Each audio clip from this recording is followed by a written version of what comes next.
এই মুহূৰ্তত আমি উপস্থিত আছোঁ ধিং পৌৰসভাৰ অন্তৰ্গত ৮ নং ৱাৰ্ডত আৰু আমি এটা কথা উল্লেখ কৰিব বিচাৰিছোঁ যে ধিং পৌৰসভাৰ অধীনত যি ৮ নং ৱাৰ্ডৰ লাচিত পথ, এই পথটো বিগত 10-12 বছৰ ধৰি যি জৰাজীৰ্ণ ৰূপ, এই ৰূপে কিন্তু উন্নয়নৰ যি ফোপোলা স্বৰূপ, সেই ফোপোলা স্বৰূপটো উদঙাই দিছে। আৰু এই মুহূৰ্তত আমি উল্লেখ কৰিব বিচাৰিছোঁ যে বিজেপি চৰকাৰৰ দিনত যি উন্নয়নৰ ঢাক ঢোল বজাই চৰকাৰে যি প্ৰচাৰ কৰে, সেই উন্নয়নে কিন্তু এই যিটো ৱাৰ্ড ৮ নং ৱাৰ্ডত কিন্তু ঢুকি পোৱা নাই। এই মুহূৰ্তত আমি কিছু পৰিৱেশ ND24 দৰ্শকসকলক দেখুৱাব বিচাৰিছোঁ যে বিজেপি চৰকাৰৰ দিনতো কিন্তু উন্নয়নে ঢুকি নোপোৱা এই যিটো পথ, এই পথটোৰ বাবেই কিন্তু ৰাইজেই হওক বা ইয়াৰ যিসকল জনসাধাৰণ তেওঁলোকে জমৰ যাতনাৰে দুৰ্ভোগ ভুগি তেওঁলোকে যাতায়াত অব্যাহত ৰাখিবলগীয়া হৈছে। আৰু বিশেষকৈ আমি যদি উল্লেখ কৰোঁ যে বিদ্যালয় মহাবিদ্যালয়ৰ ছাত্ৰ ছাত্ৰীসকলে বিগত 10-12 বছৰ ধৰি এই পথেৰে জমৰ যাতনাৰে তেওঁলোকে যাতায়াত অব্যাহত ৰাখিবলগীয়া হৈছে। ৰোগীয়েও কিন্তু ৰোগাক্ৰান্ত যিসকল ব্যক্তি তেওঁলোকেও কিন্তু জমৰ যাতনাৰে দুৰ্ভোগ ভুগি চিকিৎসালয়লৈ যাবলগীয়া পৰিৱেশৰ সৃষ্টি হয়। কিন্তু ইয়াৰ যিসকল জনপ্ৰতিনিধি তেওঁলোকৰ কিন্তু কোনো গুৰুত্ব নাই। আমি উল্লেখ কৰিব বিচাৰিছোঁ ধিং পৌৰসভাৰ পৌৰপতি আৰু উপ পৌৰনেত্ৰীৰ যি দুৰ্নীতিৰ দস্তাবেজ আমি ND24 পোহৰলৈ আনিছিলোঁ, তাৰ পিছত কিন্তু এটাৰ পিছত আনটো ৱাৰ্ডৰ যিসকল বাসিন্দা, যিসকল ভুক্তভোগী ৰাইজ তেওঁলোক এনেদৰে ওলাই আহিছে স্বতঃস্ফূৰ্তভাৱে। আমি উল্লেখ কৰিছোঁ যে ধিং পৌৰসভাৰ পৌৰপতি আৰু উপ পৌৰনেত্ৰীৰ যি দুৰ্নীতি, সেই দুৰ্নীতিৰ তেওঁলোকৰ যি আচলতে লুণ্ঠন ৰাজ, সেই লুণ্ঠন ৰাজৰ বাবেই এনেধৰণৰ উন্নয়ন স্থবিৰ হৈ পৰিছে। মোৰ লগত ৰাইজ আছে, আমি পোনপটীয়াকৈ জানিম। প্ৰথমতে খুৰা, মই আপোনাৰ ওচৰলৈ আহিছোঁ যে আপোনালোকৰ যিটো সমস্যা, মূল সমস্যা পথৰ সমস্যা, বিগত 10-12 বছৰ ধৰি এই যিটো জৰাজীৰ্ণ ৰূপ হৈছে, কি ক'ব চৰকাৰক? চৰকাৰক আমি চৰকাৰক দোষাটো কৰিব আমি নিবিচাৰোঁ, যিহেতু চৰকাৰে আমাক সম্পূৰ্ণ বস্তু দি আছে বুলি আমি হেমন্ত বিশ্ব শৰ্মাই কৈ আছে যে মিউনিচিপাল বৰ্ডত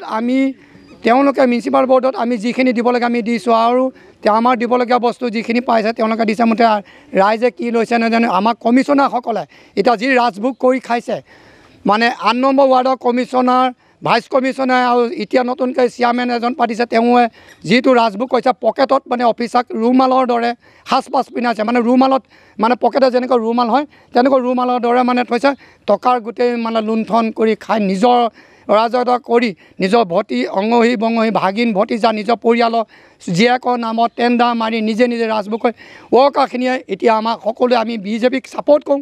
আমি ৰাইজ আমি বিজেপি ঘৰে ঘৰে আমি ঘৰ সমস্ত টেক্স দি আমি ৰাস্তা পদূলি উন্নয়নৰ কাম হওক বুলি, লাইটৰ হওক বুলি, বিজুলী চাকি হওক বুলি সমস্ত আমাৰ ৰাইজ এইখিনি মানুহে যিটো মানে লাচিত পথটো নামদুমনিমা পুখুৰী চুক লাচিত পথটোৰ কাৰণে যিখিনি ৰাইজে কষ্ট কৰি আছে, সেই কষ্ট আজি 12 বছৰত ভুক্তভোগী হৈ আজি সকলো ৰাইজ দলে বলে ওলাই আহিছে এইটো কাৰণে যে আমাৰ এই ৰাস্তাটো যেতিয়ালৈকে নহ'ব তেতিয়ালৈকে আমি প্ৰতিবাদ কৰি যাম আৰু তেওঁলোকে লুণ্ঠনটো বন্ধ কৰক।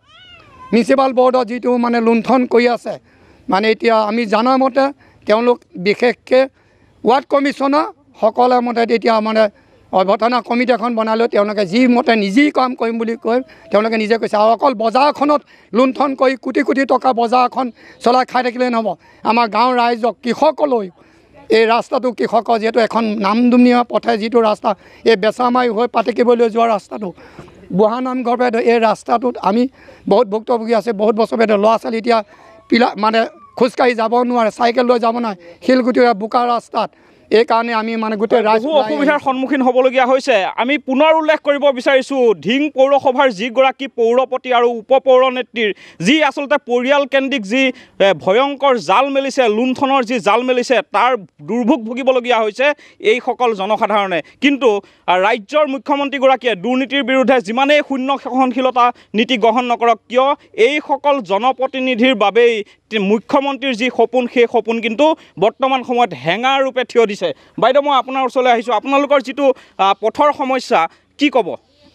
পথৰ সমস্যাটোতো অতিয়ে ভয়ানক। আমাৰ এই পথটোৱেদি একে বৰভেটিৰ পৰা সোণাৰী গাঁৱৰ পৰা গোটেই ল'ৰা ছোৱালীখিনি স্কুলৰ কলেজৰ ল'ৰা ছোৱালী হওক, কৃষকসকল হওক, সকলোৱে এই পথটোৱেদি অহা যোৱা কৰে। বাৰিষা কালত ল'ৰা ছোৱালী বহুত কষ্ট হয় গতিকে এই পথটো আমাক সোনকালে লাগে আৰু সেইটোৱে আমাৰ দাবী।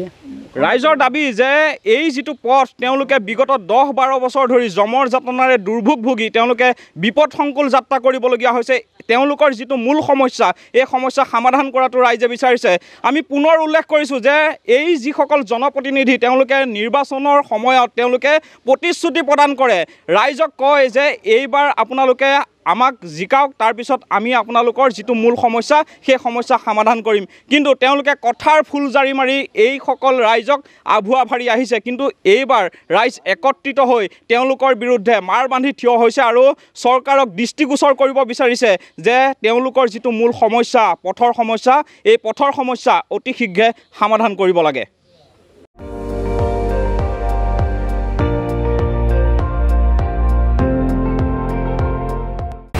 আপুনি চাই আছে ND24, সৰ্বশ্ৰেষ্ঠ নহয় সৰ্বোত্তমৰ দৌৰত।